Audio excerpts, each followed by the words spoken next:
দুনিয়াবি লাইনে চালাক হয়ো না, আখিরাতের লাইনে চালাক হয়ে যাও। আল কাইয়িসু মান দানা নাফসাহু ওয়া আমিলা লিমা বাদাল মাউত। নবীজি বলছেন ওই উম্মত বড় চালাক যে নিজের নিজে চিনে এবং মৃত্যু পরবর্তী জীবনের জন্য কিছু পুঁজি বানায়। নিজের নিজে চিনলো এবং মৃত্যু পরবর্তী জীবনের জন্য কিছু পুঁজি বানাইলো, ওরা চালাক। মায়ান নবী ঘোষণা দিলেন ওরা চালাক, এই মানুষগুলো আখিরাতের দিনের জন্য কিছু পুঁজি বানায়। আর যারা পুঁজি নিয়ে দাড়ি পাল্লায় যাবে, দাড়ি পাল্লায় ডান হাতের মধ্যে আমলনামা পেয়ে গেলে আল্লাহ পাক বলবে ও রহমতের ফেরেশতা এই বান্দাকে দইরা নিয়া জান্নাতে ঢুকে যাও। আল্লাহ পাক বলেন সব জান্নাতীরা যখন জান্নাতে চলে যাবে, বাম হাতের মধ্যে আমলনামা পাওয়ার পরে যারা জাহান্নামে যাবে, একদল যাবে জান্নাতে আর একদল জাহান্নামে। আল্লাহ দিনই দুই দলের মাঝে একটা মুহাওয়ারা লাগায়া দিবে, একটা মুকালামা লাগায়া দিবে। জান্নাতে যারা যাবে এদের মতো কপাল ভালো তো আর কারো হবে না, যারা জাহান্নামী কপাল বড় খারাপ হয়ে যাবে। জাহান্নামে গেলে একদিন না, দুদিন না, 3 দিন না, 10 দিন না, মাস না, বছর না। জান্নাতে আর জাহান্নামে যে কোনো জায়গায় গেলে আবাদান আবাদা খালিদিনা ফিহা। কক্সবাজারের 5 স্টার হোটেলের মধ্যে বুক দিলে, একদিন দুদিনের জন্য বুক দিলে এরপরে আর খাওয়াই নেই। 10টা বাজে 12টা বাজে আইসা বলে চেক আউটের টাইম হয়ে গেল, বের হয়ে যাও। যদি আর 2 ঘন্টা টাইম আগাও তাহলে আরেক দিনের বিল আমার দাও, এরপরে হোটেলে থাকতে পারো, অসুবিধা নাই। দুনিয়ার হোটেলে 5 স্টার হোটেলে 7 স্টার হোটেলের মধ্যে নির্দিষ্ট টাইম আছে রে বাপ। জান্নাত এমন এক জায়গা, ঢুকছো তো ঢুকছো, ওখানে আবাদান না বাধা, কেউ যে বলবে না জান্নাত থেকে বের হয়ে যাও, চিল্লা পড়া যাবে কি সুবহানাল্লাহ।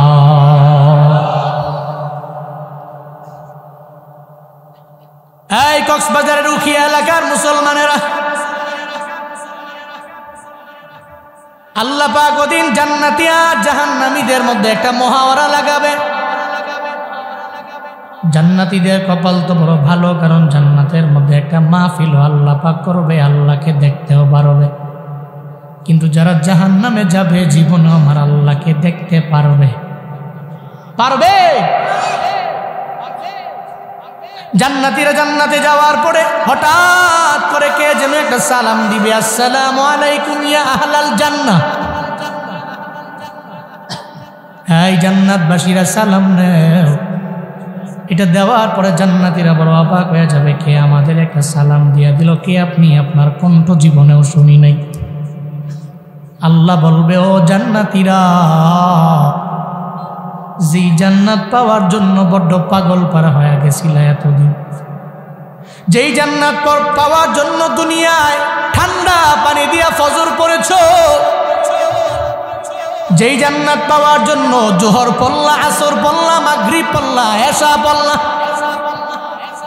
যেই জান্নাত পাওয়ার জন্য রমজানে দিনের বেলা খাইলা না, আমি সেই জান্নাতের মালিক তোমাদের আল্লাহ আমার পক্ষ থেকে সালাম গ্রহণ করে না। আল্লাহ পাক সালাম দিবে, জান্নাতীরা বলবে ওয়ালাইকুমুস সালাম, আল্লাহ আপনার সালাম আমরা গ্রহণ করলাম। আল্লাহ পাক সেদিন বলবে জান্নাতীরা তোমাদের মনের মধ্যে কিছু চাওয়া বাকি আছে নাকি আমারে জানাও। তোমাদেরকে যে ওয়াদা দুনিয়ার মধ্যে আমি করলাম, সমস্ত ওয়াদা কি আমি আল্লাহ পূর্ণ করলাম কিনা আমারে জানায়া দাও না। জান্নাতীদের মধ্যে 2টা দল হয়ে যাবে। একটা দল বলবে আল্লাহ আপনি পূরণ করলেন, আর এক দল বলবে আপনি পূরণ করেন নাই। আল্লাহ পাক বলবে দল কেন হয়ে গেল? এক দল বলে পূরণ করলাম, আর এক দল বলল পূরণ করলাম না। এই তোমরা যারা বললাম আমি আল্লাহ সমস্ত আমার ওয়াদা পূরণ করি নাই, তোমরা বলো না কেন আমি আল্লাহ পূরণ করলাম না, কেন বললা? ওদিন ওই লোকেরা বলবে, আল্লাহ, দুনিয়ার একদল উলামা আমরা, যারা দুনিয়াতে কোরআন পড়লাম, হাদিস পড়লাম, দুনিয়ার সমস্ত ইলম আমরা অর্জন করলাম, দুনিয়ায় জান্নাতের মধ্যে আসলাম, সমস্ত নিয়ামতগুলো আমরা ভোগ করতে পারলাম রে আল্লাহ, কিন্তু একটা নিয়ামত পাই না, যেই নিয়ামত সব নিয়ামতের চাইতেও দামি, ওইটা হলো আপনার দেখাই তো আমরা পাই না। আল্লাহরে দেখতে পারলে আমি যদি জাহান্নামে যাই আমার কোনো চিন্তা নাই, আল্লাহকে না দেখতে পারলে জান্নাতে যাইলেও আমার বিন্দু মাত্র পরিমাণ ফায়দা আমার নাই, যদি আল্লাহরই না পাই। আল্লাহ যদি আমার হয়ে যায়, যেই জায়গায় আল্লাহ চাক আল্লাহ দিতে পারে, কারণ আমার বন্ধু হবে আমার আল্লাহ, ঠিক কিনা? আল্লাহ পাক বলবে, আমারে দেখতে পারো নাই ও জান্নাতীরা, তাহলে অসুবিধা নাই, এটা মাহফিলের ব্যবস্থা জান্নাতের মধ্যে আমি আল্লাহ করব, মাজিদ নামক জায়গায় দাওয়াত দিলাম, ওখানে আসবা। মধ্যম হলদিয়া পালংয়ের ভাই ভাই একতা সমিতির প্রত্যেকটা যুবকেরা মাহফিলের আয়োজন করলো, দাওয়াত দিয়া দিল। সিএনজির মধ্যে মাইক লাগাইয়া, অটোতে মাইক লাগাইয়া বলল, এই 15 জানুয়ারি মাহফিল আমার এলাকায় অমুক মাঠের মধ্যে, মাহফিলের মধ্যে আসো, দাওয়াত দিয়া দিল। প্রধান বক্তা উনি হবে, সভাপতি উনি হবে, দ্বিতীয় বক্তা উনি হবে, ওনারা বয়ান করবে। দাওয়াত দেয় দুনিয়ার একটা যুবক, ওদিন জান্নাতের মধ্যে দুনিয়ার কোনো মানুষ তোমারে আমারে দাওয়াত দিবে না, ওদিন দাওয়াত দিবে একজন, চিল্লায়া বলো তার নাম। আল্লাহ পাক দাওয়াত দিবে, ও জান্নাতীরা দাওয়াত, মাজিদ নামক জায়গায় আসিও, আল্লাহরে দেখতে পারবা। মাজিদ নামক জায়গার মধ্যে যখন আমার আল্লাহ পাক রব্বুল আলামিন দাওয়াত দিয়ে দিবে, সব জান্নাতীরা প্রিপারেশন নিয়ে নিবে, প্রস্তুতি নিয়ে নিবে, আল্লাহরে আমরা দেখব। মাজিদ নামক জায়গার মাহফিলে আমরা যাব। যখন সময় হয়ে গেল, সব জান্নাতীরা মাহফিলে যাবে। যখন মাজিদ নামক জায়গায় যখন গেল, আল্লাহ পাক রব্বুল আলামিন বলবে, আমার সব জান্নাতীরা নিচে বসবে, হবে না, প্রত্যেকের জন্য সিঙ্গেল সিঙ্গেল সিংহাসনের ব্যবস্থা করে দাও। সিংহাসনের ব্যবস্থা করা হবে। সব জান্নাতীরা ওই সিংহাসনের মধ্যে বসার পর আল্লাহ পাক রব্বুল আলামিন বলবে, আমার জান্নাতি বান্দারা একা একা এখানে বসে থাকলে হবে না, আমারই বান্দাগুলোর প্রত্যেকের হাতের মধ্যে এক একটা করে পেয়ালা দিয়ে দাও, শরাবের পেয়ালা। জোরে পড়া যাবে না কি মারহাবা। জান্নাতীরা তাকায় দেখবে সামনে বড় একটা স্টেজ। এই যে মাহফিলে আসলেন, আপনাদের সামনে স্টেজ আছে না নাই? প্রধান অতিথি আছে, বিশেষ অতিথি আছে, সভাপতি আছে না নাই? জান্নাতীরা তাকায় দেখবে জান্নাতের স্টেজের মধ্যে সব চেয়ারের মধ্যে সব চেয়ারের মধ্যেই বসা, একটাও গ্যাপ আছে এমন না, তবে মাঝখানে 3টা চেয়ার দেখা যায়, 3টা চেয়ারের মধ্যে গ্যাপ আছে, কেউ এই চেয়ারের মধ্যে গিয়া বসেও না। কয়টা গ্যাপ? 3টা গ্যাপ, 3টা শূন্য চেয়ার। চেয়ারগুলো পড়ে আছে, বসার মতো কেউ নাই, কিন্তু সব বসে আছে। জান্নাতীরা বড় অবাক হয়ে যাবে, 3টা চেয়ারের মধ্যে কে বসবে জানা নাই। হঠাৎ করে একটু বড় উপস্থাপক সাহেব আইসা বলবে, আজকে এই 3টা চেয়ারের মধ্যে প্রথম চেয়ারের মধ্যে বসবে বিশেষ অতিথি, এর পরের চেয়ারের মধ্যে প্রধান অতিথি, এর পরের চেয়ারের মধ্যে বসবে সভাপতি। বিশেষ অতিথিকে হযরতে দাউদ আলাইহিস সালাম। এরপরে বলা হবে প্রধান অতিথির চেয়ার গ্রহণ করবে আখিরি জামানার পয়গম্বর আমার তোমার নেতা সাইয়্যিদুল কাউনাইন হযরতে মুহাম্মাদুর রাসূলুল্লাহ প্রধান অতিথির চেয়ারের মধ্যে বসবে। পড়া যাবে কি সুবহানাল্লাহ? এরপরে সভাপতি চেয়ারের মধ্যে বসবে স্বয়ং আমার আল্লাহ। কি দামি সেই মাহফিল জানো? ওই মাহফিলের সুতা হতে চায় না এমন কোন মুসলমান নাই। ও আল্লাহর বান্দারা, এমন কোন বান্দা নাই যে মাহফিলের সামিঈনদের কাতারে নিজের নামটারে লিখতে চায় না। ওখানে শ্রোতা যদি হতে চাও তাহলে জান্নাতে যাওয়ার জন্য যেই পুঁজিগুলো বানানো লাগবে ওই পুঁজিগুলা নিয়ে কবরে যাও। আল্লাহ পাক এবার বলবে, এই মিকাইল ফিরিস্তা, আমার বান্দাগুলোরে তুমি আগেই তোমার জবান থেকে আগে সঙ্গীত শোনায় দাও, কারণ আমার বান্দারা সঙ্গীতের বড় পাগল। হযরতে মিকাইল সঙ্গীত শোনানোর পরে আল্লাহ পাক রব্বুল আলামিন হযরতে দাউদ আলাইহিস সালাতু ওয়াস সালাম রে বলবে, এই নবী দাউদ আমার, আপনার কণ্ঠ বড় সুন্দর, আমি আল্লাহ আপনার কণ্ঠের মধ্যে এত পরিমাণে মায়া দিয়া দিলাম, মধুরতা আমি আল্লাহ এত পরিমাণে বাড়াইয়া দিলাম। হযরতে দাউদ আলাইহিস সালাম যখন তার কণ্ঠ দিয়া জাবুরের তিলাওয়াত করতেন, আসমানের পাখিরাও তিলাওয়াত শোনার জন্য দাঁড়ায় যাইত। সমুদ্রের অতল গহ্বরে গভীরের মাছগুলো সমুদ্রের কিনারায় চলে আসতো। হযরতে দাউদ নবীর কণ্ঠকে আমার আল্লাহ এত পরিমাণে মধুরতা দিয়া দিলেন, মায়া দিয়া দিলেন। আল্লাহ পাক সেদিন বলবে, ও দাউদ নবী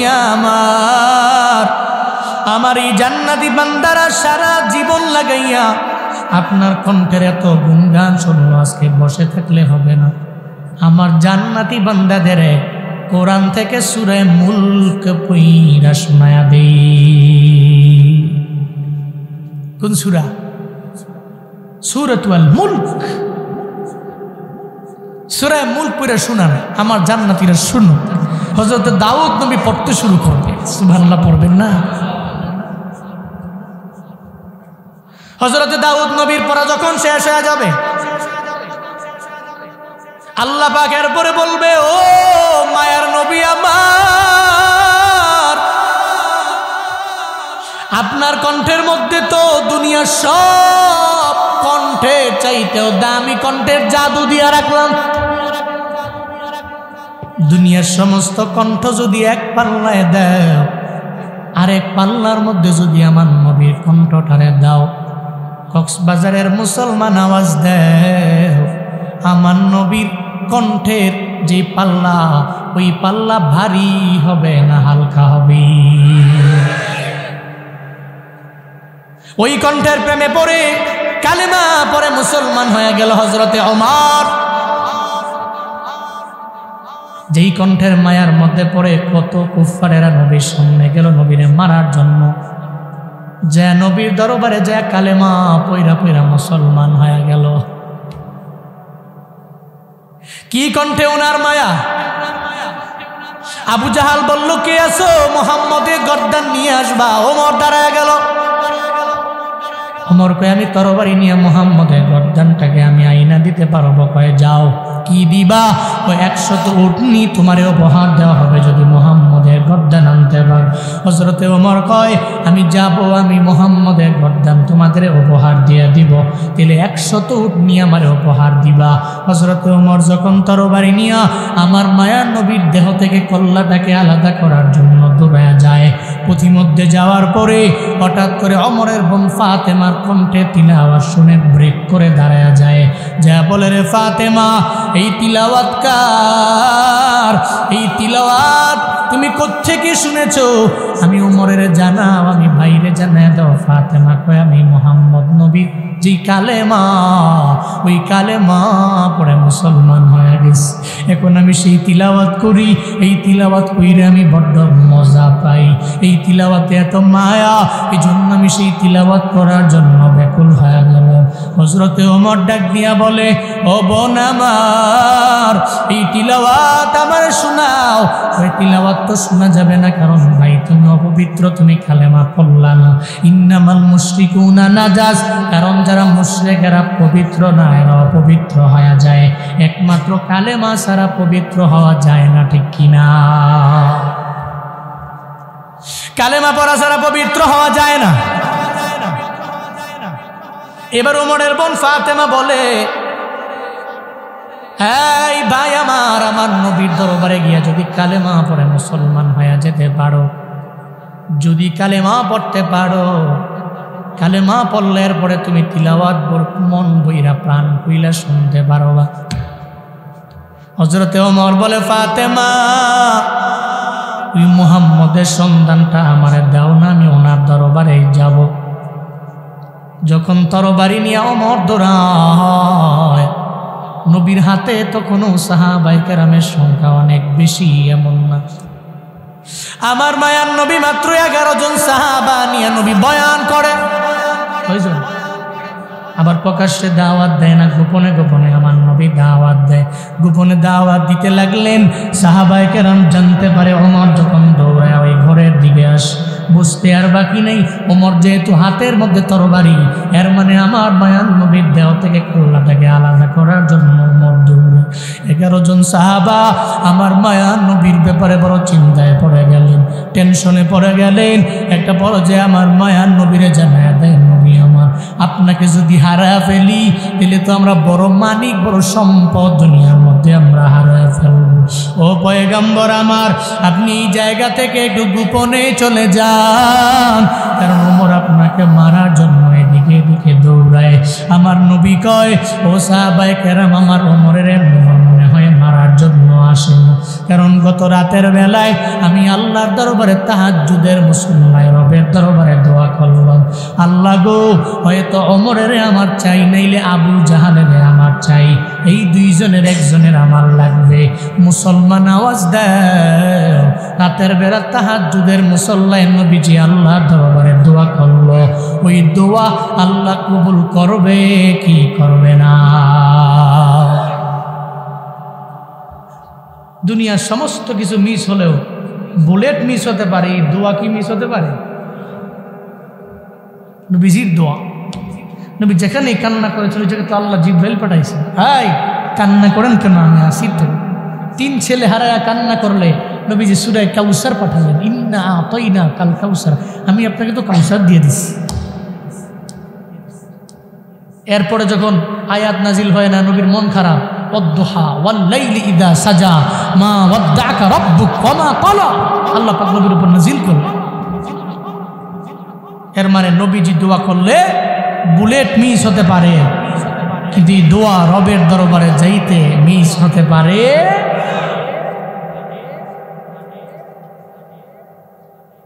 বায়ান নবী সঙ্গে সঙ্গে বলতে লাগলেন, ও সাহাবায়ে কেরাম, আমার ওমরের আমার ঘরের মধ্যে আসার জন্য দরওয়াজাটা ওপেন করে দাও, আমার ওমরের আসতে দাও। ওমর মনে হয় আমারে মারার জন্য আসে না রে, গত রাতের বেলার তাহাজ্জুদের মুসল্লার দোয়া মনে হয় আল্লাহ কবুল কইরা নিস। হযরতে ওমরের জন্য দরওয়াজা ওপেন করে দেওয়া হলো। তরবারি নিয়ে আমার মায়ার নবীর সামনে যখন এসে দাঁড়ায় যায়, মায়ার নবীরে কয়, আয় মুহাম্মদ, যেই তিলাওয়াত তুমি করো এই তিলাওয়াত আমার আগে একটু শোনাও না। মায়ার নবী বলে, ওমর তুমি তো অপবিত্র, পবিত্র আগে হও, এরপরে আমি তোমার তিলাওয়াত শোনাবো। হযরতে ওমর বলে, পবিত্র হওয়ার জন্য আমার কি করা লাগবে কই কালেমা পড়া লাগবে। সঙ্গে সঙ্গে তরবারিটা হাতের থেকে নামাইয়া আমার মায়ার নবীর দরবারে রেখে দেয়, আর নবীরে জানায় দেয় যদি তিলাওয়াত শুনতে হলে আমার কালেমা পড়া লাগে।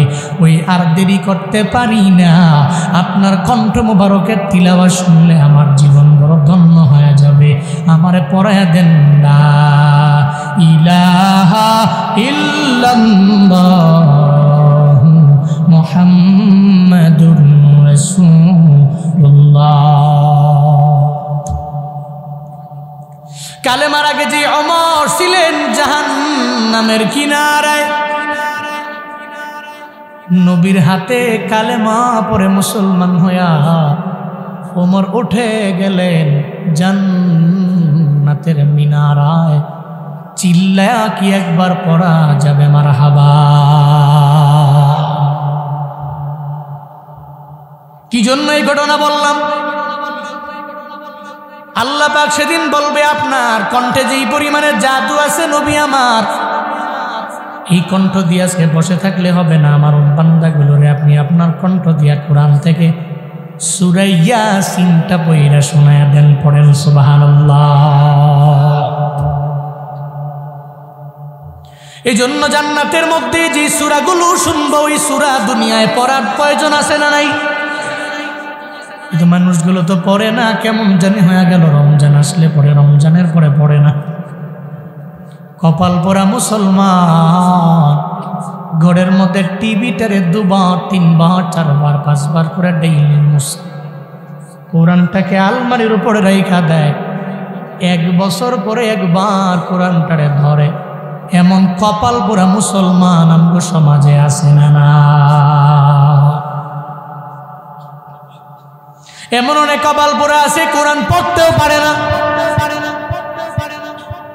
ছেলেকেও মাদ্রাসায় পড়ায় না, মেয়েটাকেও মাদ্রাসায় পড়ায় না, পুরা ঘরের মধ্যে কোনো আলেম নাই, কোরআন পড়ানেওয়ালা কেউ নেই, এমন ঘরও আছে না নাই? অথচ মুসলমানের নাম দিয়া পরিচয় দাও, কিন্তু তোমার ঘরের মধ্যে কোরআনের বিন্দু মাত্র পরিমাণ আমল নাই রে বাপ। হাসরের ময়দানে আল্লাহ পাক নবীরে বলবে, নবী ইয়াসিন পইরা শুনান।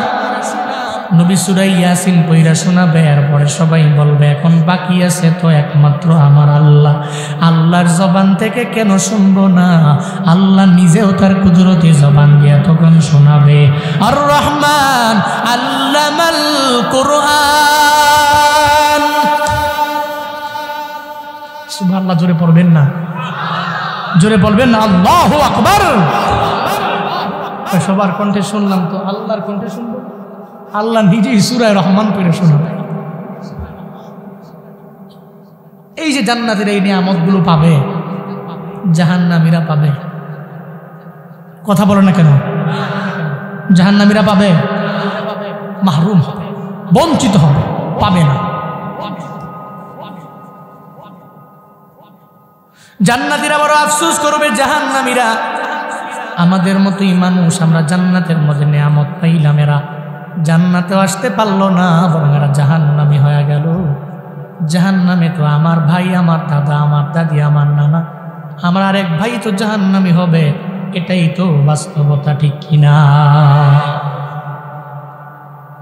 আল্লাহ পাক সেদিন বলবে, ও জান্নাতীরা, জাহান্নামীরা বঞ্চিত হয়ে গেল, এদের জিগাও কেন এরা জান্নাতের মধ্যে আসতে পারলো না? একটু জিজ্ঞাসা করো না, কেন আসতে পারলো না?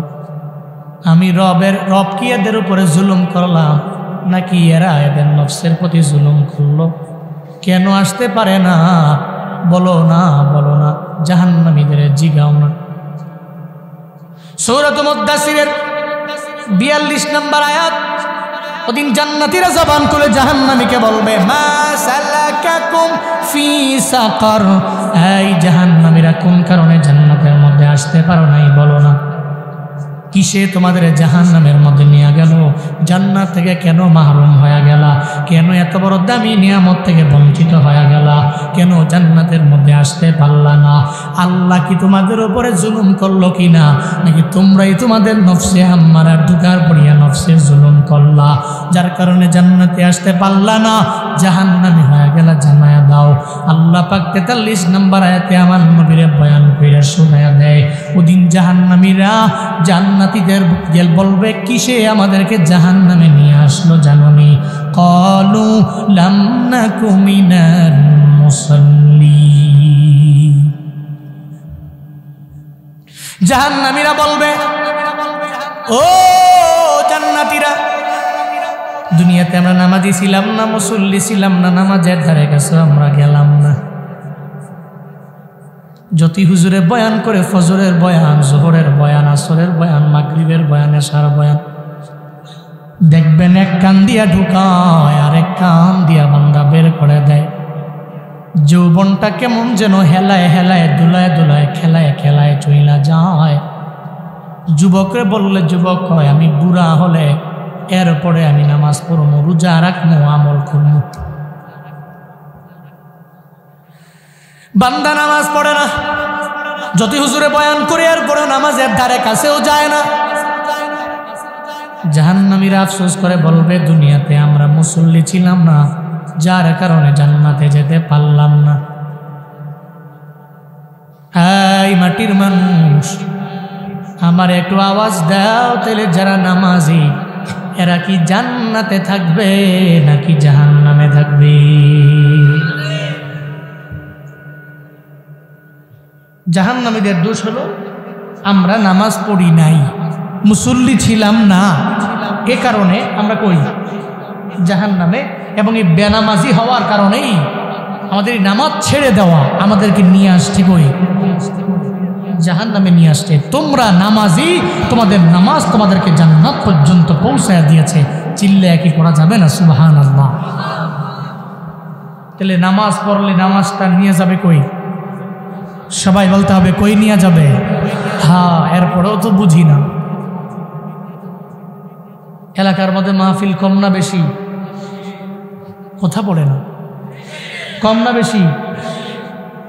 মসজিদের মধ্যে ফজরে মুসল্লি কম না বেশি? উল্টা হয়ে গেল না? মাহফিল বেশি, মুসল্লি কম। মাহফিলের শ্রোতা বেশি, মুসল্লি কম। উল্টা হয়ে গেল না? ওদিন এক এলাকায় বয়ান করতেছি, হঠাৎ করে এক নামাজের বয়ান যখন করলাম, পেছন থেকে লাভ দিয়ে একজন দাঁড়ায় গেছে। কিও না কইছে? না হুজুর, ওই যতই দেখতেছেন এই সামনে শ্রোতা যতগুলো আছে, এই যে ঠিক কইতেছে, বেঠিক কইতেছে, সমানে কইতেছে, সবগুলা ফাও। আমি কিও? আমি কিন্তু কমিটির একজনই, আমি মাহফিল বন্ধ করার ইচ্ছা আমার নাই, কিন্তু আমি যা বলতেছি সবই রিয়েল। কেন ভাই? হ্যাঁ, আমার বলতেছে এই যে মাহফিল শুনে যাবো না, ফজরের সময় মুসল্লি আমি আর আমি ইমাম সাহেব, আর একটারও ফজরে দেওয়া যেত না। ফজরের সময় আমি আর কে? ইমাম সাহেব। গত বছর যে মাহফিল করছি, আর আগের বছর করছি, এবছর 10তম মাহফিল, মানে 9 বার আমি ওয়াজ করাইছি। দেখছি আমি যেদিনই ওয়াজ করাইছি এদিনই ফজরের মুসল্লি মতো 2 জন। সারা জিন্দেগি লাগাইয়া মাহফিল শুনেছ, কিন্তু এক বেলার ফজর নামাজ 2 রাকাত ফরজ সালাত বাদ দিয়েছ। সারা জিন্দেগি সমস্ত মাহফিল যদি বান্দা তুমি এক পাল্লার মধ্যে দাও, আর এক পাল্লায় যদি ফজর দাও, মাহফিলের পল্লা হালকা হবে, ফজরের নামাজের পাল্লা ভারী হবে, ঠিক কিনা? এই মাহফিল যুবকেরা কেন দেয়? যাতে করে শ্রোতারা বয়ান শুই না গিয়া ফজর পড়ে, জোহর পড়ে, আসর পড়ে, মাগরিব পড়ে, এশা পড়ে, নিয়ত করে না ওরে বাপ ফজরও পড়ব, জোহরও পড়ব, আসরও পড়ব, মাগরিবও পড়ব, এশাও পড়ব। শুধু মাহফিল শুনবো না, মাহফিলের পাশাপাশি নামাজও ধরা লাগবে কি লাগবে না?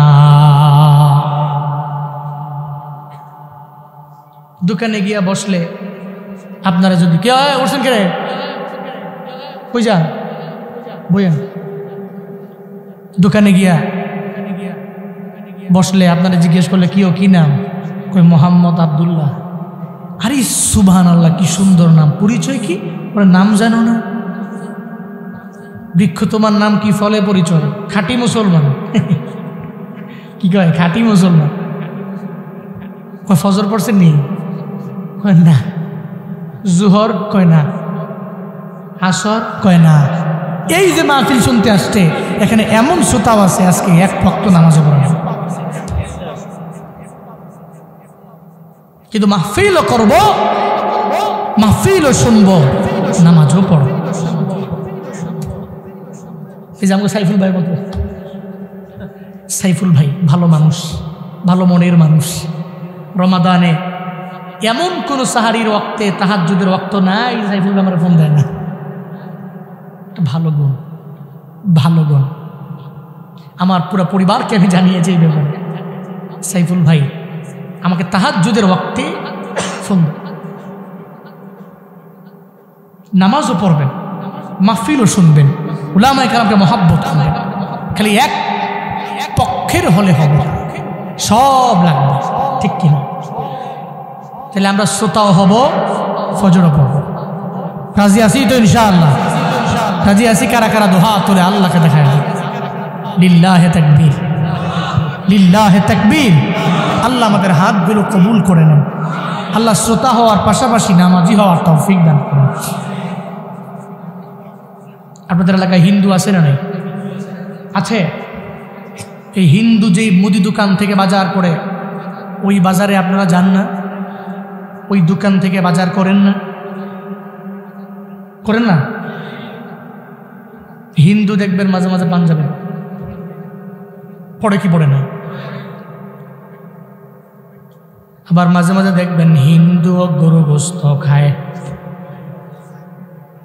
আছে না? আছে। আমার এলাকার ডানে বামে সামনে পিছনে সব জায়গায় খালি হিন্দু।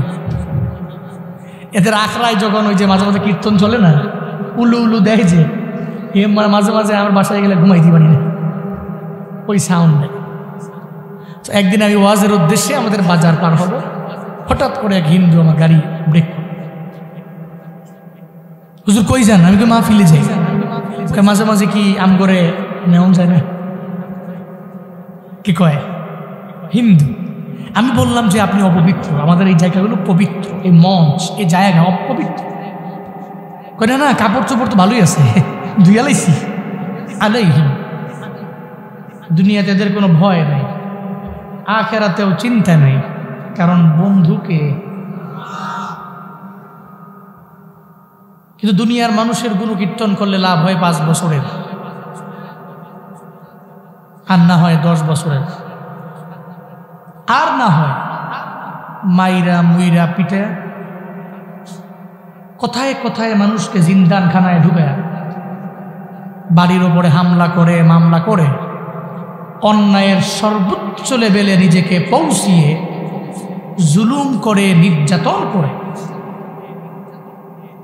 কোথায় কোথায় কথা বললে মৌলবাদ বললে, জঙ্গিবাদ বলে, তালেবান বলে, শিবির জামাত ইসলামী আন্দোলন বলে, জেলখানায় নিয়ে এদের উপরে জুলুম করার মাধ্যমে ধরলাম, মানলাম আরো 6 বছর। এর মানে দুনিয়ার মানুষের গুণকীর্তন করলে লাভ হয় 16 বছর, ঠিক কিনা? এরপরে নেতাও নাই, খেতাও নাই, এরপরে আর কেউ পাওয়ার নাই, ক্ষমতা নাই, দেখতে পারে না মানুষ। নাম শুনলে ঘৃণা ভরে মানুষ নাম নেয়, মরলে ইন্নালিল্লাহ পড়ে না, আলহামদুলিল্লাহ পড়ে। হ্যাঁ, দুনিয়ার মানুষের গুণকীর্তন করলে ফিক্স টাইমের জন্য লাভ, কিন্তু রবের গুণকীর্তন করলে নির্দিষ্ট সময় নয়। রবের গুণকীর্তন করলে লাভ দুনিয়াতেও আখিরাতেও। চিল্লে একবার পড়া যাবে কি আল্লাহু আকবার। রাদিয়াল্লাহু আনহুম ওয়া রাদু আন উলাইকা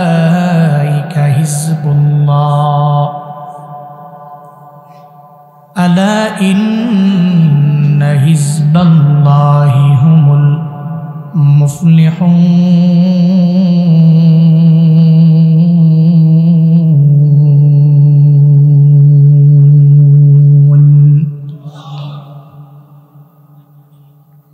রবের দলের হলে ফায়দা কি? আল্লাহ তার প্রতি রাজি, সে আল্লাহর প্রতি রাজি। আল্লাহ পাক এদের পরিচয় দিয়েছেন, উলাইকা হিজবুল্লাহ। তারা কার দল? সবাই বলতে হবে কার দল? ওই দলের লিডারকে। আলা ইন্না হিজবাল্লাহি হুমুল মুফলিহুন, নিশ্চয়ই রবের দলের সমস্ত লোকেরা সফল কাম। সূরাতুল মুজাদালার 22 নম্বরে আয়াত। পৃথিবীতে আবু উবায়দা ইবনুল জাররাহ, যেই সাহাবীকে উদ্দেশ্য করে আল্লাহ নবীর উপরে আয়াতকে নাজিল করেছেন, এই আবু উবায়দা ইবনুল জাররাহর গুণকে নিজের অন্তরে ধারণ করে কিয়ামত পর্যন্ত যারা নিজের আব্বা আম্মার চাইতে, পরিবারের চাইতে আল্লাহ এবং রাসূলকে প্রায়োরিটি দিবে, আল্লাহ পাকের ঘোষণা, সে পৃথিবীর কোনো ব্যক্তির দল নয়, সে আল্লাহর দল।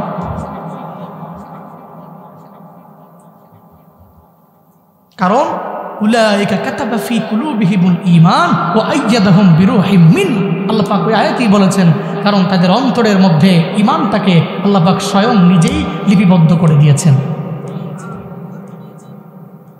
এরা ছিল আব্দুল্লাহ ইবনে হুযাফা রাদিয়াল্লাহু আনহুর মতো সাহাবা।